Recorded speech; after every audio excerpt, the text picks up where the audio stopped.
So people, let's say you walk into a car dealership to buy a car and the dealership offer you 28% interest with the subprime bank.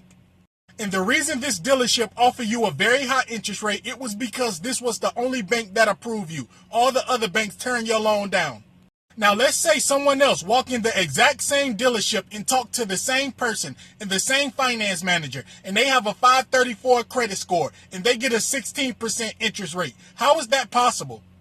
Well, people, this happened at a car dealership. Two friends went to buy a car from the same salesperson, the same exact dealership. The woman that got the 28% interest rate, she referred her best friend to the exact same dealership and that salesperson for a referral. When this woman's best friend went to the dealership to see the exact same person that she seen, she found out her best friend got a 16% interest rate. Now, mind you, her best friend live in a different part of town, a more expensive part of town. The cost of living is very high. However, her best friend credit score is just a little higher than hers. Her Equifax is 534.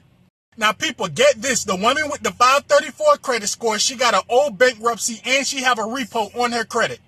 Now, people, when this woman went to the Nissan dealership to buy the Nissan Altima and she got 28% interest, she planned to refinance the car in 1 year when she get her credit in order. So when this woman referred her best friend to the exact same dealership, her best friend knew she had bad credit also. She planned to refinance the car in a year also when she get her credit intact.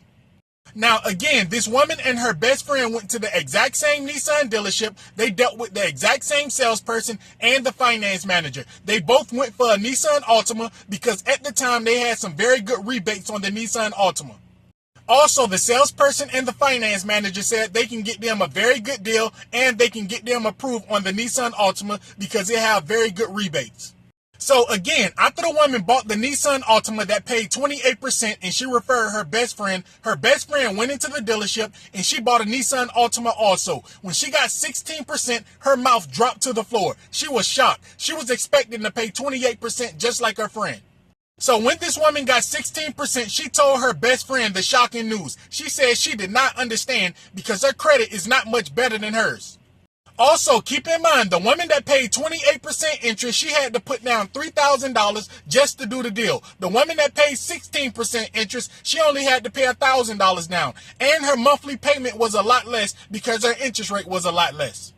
Now, people, at this point, you may be thinking the dealership probably got her friend approved at a totally different bank. Absolutely not.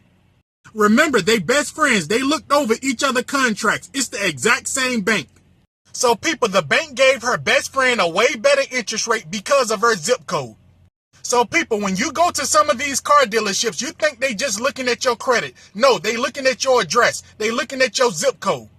So two people can go to the car dealership at the same exact time. They both can have very bad credit. The bank is going to give the better deal to who live in the better area. So people, do you think it's fair that the bank actually look at your address and see where you stay at before they approve your loan? And have you ever heard of banks doing this before? Because this go on every day. It's just like an insurance company. If you give an insurance company a different zip code, your rates might go up.